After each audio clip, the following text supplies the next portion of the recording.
प्रकरण में वजह रही है सर? इसमें कितनी ज़मीन थी है और क्या बरामदगी हुई है तमंचे की?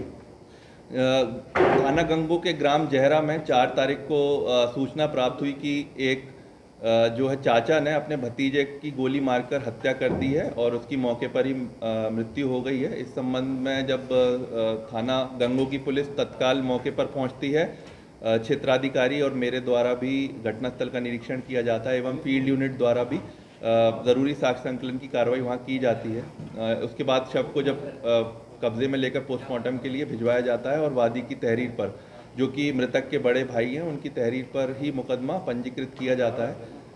आज जो कल शाम में जो ये घटना करने वाले अभियुक्त हैं, जो अब मृतक के चाचा हैं, उनका नाम किरण पाल और बबली है। ये मूलतः तो जहरा गांव के ही हैं, बट ये काफ़ी समय से सहारनपुर में ही रह रहे थे।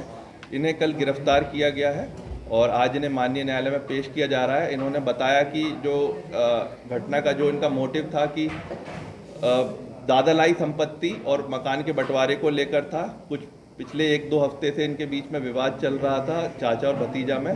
जो 2.5 बीघे की ज़मीन थी, ये जो है मृतक की मां के नाम पे थी और जो चाचा हैं वो उसे बिकवाना चाह रहे थे, उन्हें पैसे की आवश्यकता थी। मृतक जो हैं पीड़ित इन्हें मना कर रहे थे कि ये ज़मीन वो नहीं देंगे। और दूसरा जो विवाद था, ये मकान जो उनका दादालाई मकान था उसके बंटवारे को लेकर था, जिसमें वहाँ के लोकल जो पंचायत जो कराने वाले गांव के मौजूद लोग हैं, उन्होंने ये निर्णय करवाया था कि जो बीच से एक नींव खोदी जाएगी, जिसमें कि आधा आधा हिस्सा दोनों का रहेगा, और वो नींव भी खुदवाई जा रही थी।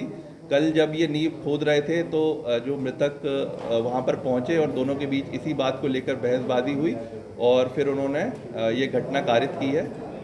कल शाम में ही उन्हें गिरफ्तार कर लिया गया है और आज उन्हें माननीय न्यायालय पेश किया जा रहा है और एक अवैध तमंचा और एक खोखा 315 बोर की बरामदगी हुई है और इसमें विधिक कार्रवाई जो है प्रचलित है। सर, क्या पंचायत जब हुई तो पुलिस के सामने कोई बात नहीं हुई किसी प्रकार की? जी, ये क्योंकि बहुत पुराना मामला नहीं था, कोई किसी प्रकार की हिंसक घटना नहीं हुई थी, कोई मारपीट नहीं हुई थी। उन्होंने बैठकर पंचायत की थी गांव के मौजूद लोगों में। उस समय दोनों द्वारा सहमति भी जताई गई थी, तो ये पुलिस और प्रशासन तक ये बात नहीं पहुंची थी। इनका बहुत पुराना मामला नहीं है, अभी पिछले 1 हफ्ते का ही मामला था और उन्होंने ये घटना कर दी है। निश्चित ही तौर पे अगर पुलिस के और प्रशासन संज्ञान में आता तो इसे तहसील दिवस या समाधान दिवस पर निस्तारित किया जाता, बट इनके द्वारा किसी भी प्रकार की और गांव के द्वारा भी कोई सूचना नहीं मिली थी और ये घटना घटित हुई है।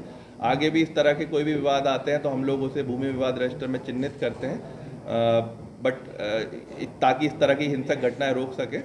बट आज जो है इन्हें मात्र 24 घंटे में गिरफ्तार करके घटना का खुलासा किया गया।